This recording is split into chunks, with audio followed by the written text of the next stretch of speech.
Hello, welcome to Just Prime, and as part of this video we are going to see another concept called constructor, which is available inside the Java, and the constructor will be there inside the Java class actually.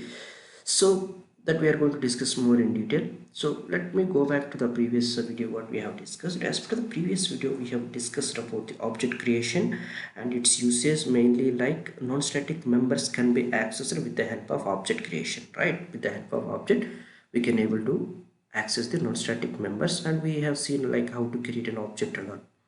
So to extend this object creation, so when we are creating an object, what will happen and what are the another things will be created by automatically. So all those things we are going to discuss as part of this video. Okay, and now come back to the main point, like a constructor. So before going to the main things about the constructor, let me discuss about a second, like what is a constructor. So the constructor is a special kind of method which will be executed when we are creating an object, right? So that's the main definition of a constructor. So basically the constructor is a kind of a special method which will be executed or created when we are creating an object.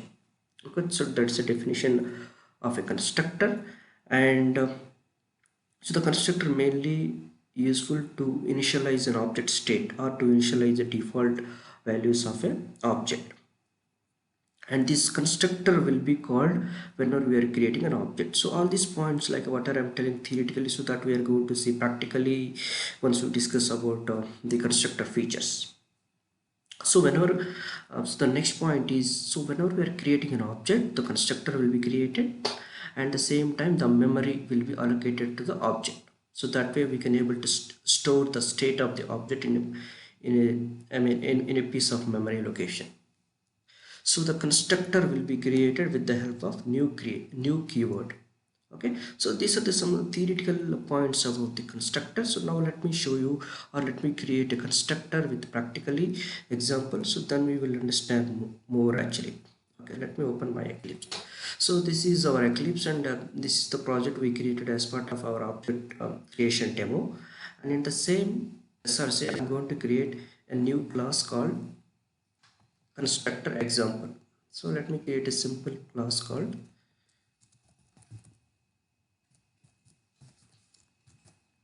so this is my class name constructor demo, and I'm going to select the public static void main, so that way it will be generated the default method, and click on finish it.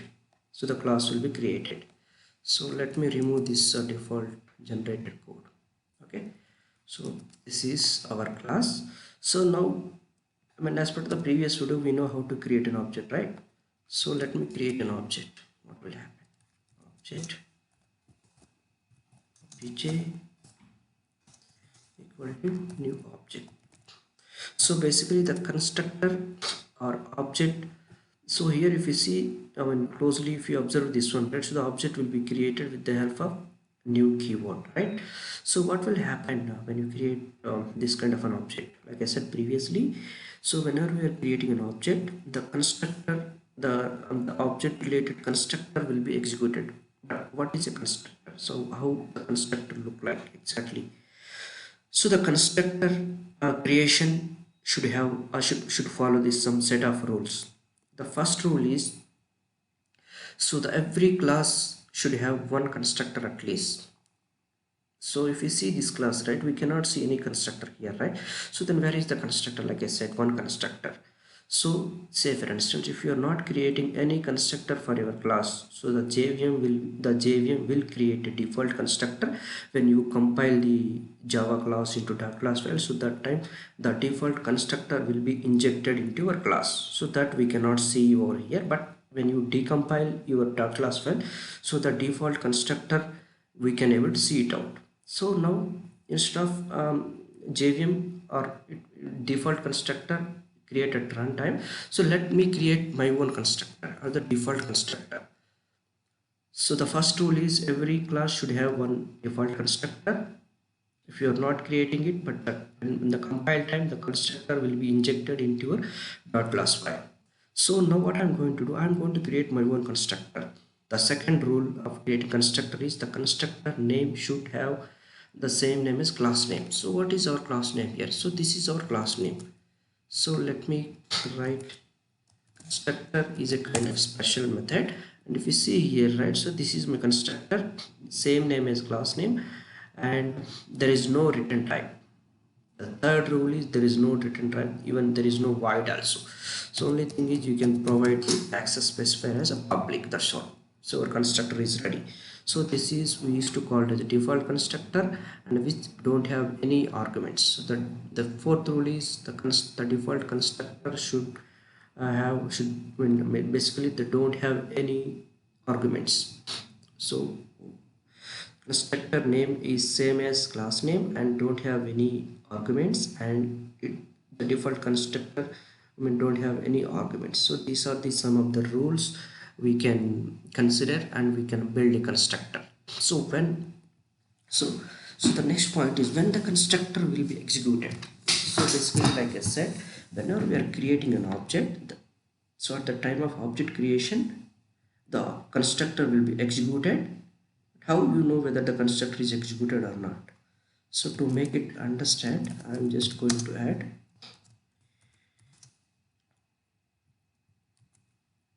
a simple statement here. So whenever this constructor or this method, a special method is executed, this sort can be executed and we can able to see something in the console. So that way we can able to ensure the constructor is executed and it called by somebody else. Okay, now let me run it out.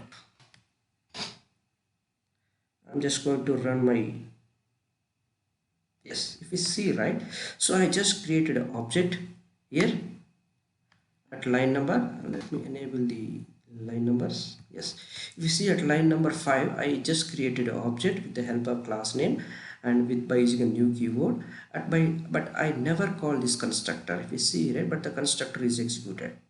So this is the another rule. So basically the constructor will be executed whenever we are creating an object, and it will try to initialize the state. So what is the state means? So it's the next use case. Okay, the first point we have understood, right? So how the constructor is created and what is the constructor creation rules we have to follow. The name should be same as class name, no return type, and it should it don't have any arguments. So this is the default constructor. Okay, now we are going to discuss the second type of constructor is called argument constructor. So what is mean by arguments? Say for instance, so if you want to initialize the state, like I said, the main purpose of the constructor is to initialize the state of an object, right? So if you want to initialize the default state of an object, so you can use the argument constructor. So what is meant by argument? So that we have discussed in the previous videos. If you didn't visit my previous videos, I will request or I will recommend you to visit my previous videos. What is meant by arguments, all those things. So that will give more idea. Okay, now we'll come back to our constructor arguments. So the rule is same. You can follow the same pattern over here. Copy the same existing constructor. But if you see here, right, a class should have only one no argument constructor. You cannot create a multiple constructor with the same signature. So you will be getting a compilation error. So let me create a variable here, member. So this is the one of the argument I have created, member. So it will be coming as an input. So what is the purpose of this input? Say for instance, if you have any members, integer x, so this is one of the variable which is available inside your class. So if you want to initialize some default value when you are trying to create an object, so this will be very easy to initialize the value x equal to member. So this is the way you can initialize the state of your members with the help of argument constructor or default constructor. So default constructor will not initialize anything, so except whatever is having default state, that will keep as it is. If you want to override the default state by using the constructor, you can use the argument constructor and pass the values and assign to your local member. So that way you can able to override or initialize some of the default values with the help of argument constructor. So this is the second type of constructor. So what is the purpose of this initialization and how we are going to access the updated value? So this is the second use case of the object. So let me create another object with the help of consider this is 1 and this is object number 2, and if you see here, right, so this is a kind of constructor which is not passing, or which is we are not passing any inputs, but whereas here I want to pass the value as a 10. So which one will be created here? Say for instance, let me comment out this one and let me run it out. So before running, we can see here we have a two constructor. One is with this constructor which don't have any arguments, and another one is which is a constructor which is having one argument. So which one will be called out, whether this one or this one? Let me run and we can see the explanation later. Yes, so if you see here, right, so there is no, let me add here, so that way we can able to differentiate the system. Yes, if you see the sysort, it's calling the second constructor which is having an argument.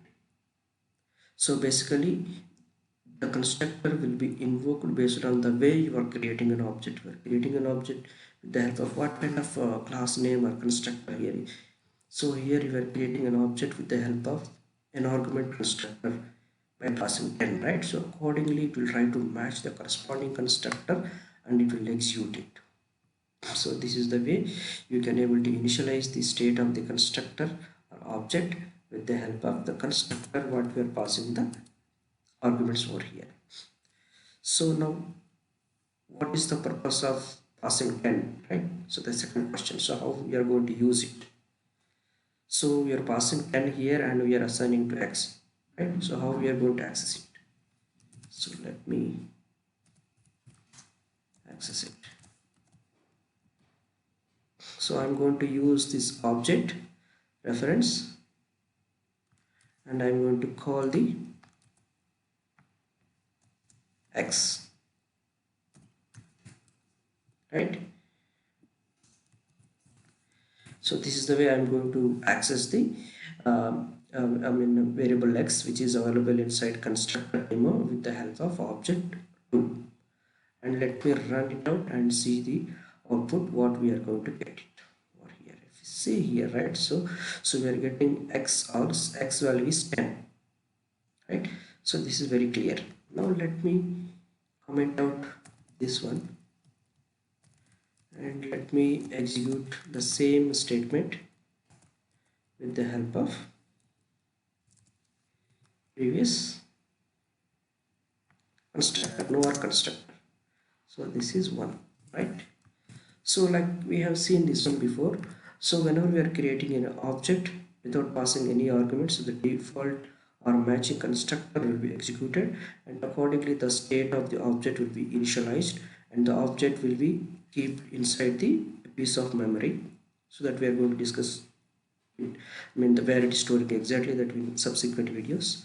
So accordingly the object will be created and we are going to access the object members or variables with the help of object reference, and we are going to see the value. Yes, let me run it out. So if you see here, right, so default constructor is executed, and if you see the x value is 0 because the integer, the default value is 0, like previously when we discussed about the data types. So we have discussed about the default values of the data types like integer, float, string, all those things. So here we are not assigning, we are not updating any default state of the member, so that way it's having the default state, so we are getting the same default value. So this is the another use case of an object. So the main use case of object is object when with the help of constructor is to initialize the state of members which is available inside the class, which can be accessed with the help of object. So that is the main use case of object. So class inside constructor which is available inside the class. So the constructor main use case is to initialize the state of an object or members of class. So these members can be accessed with the help of object. So this is the interrelated or connected, connected between the constructor and the object. So basically the constructor will be executed when we're creating an object based on the argument types what we are using it. When we are creating a constructor, accordingly the matching constructor will be executed. Accordingly the state of the object will be initialized or filled with the members values. Yeah, I think that's all about this video.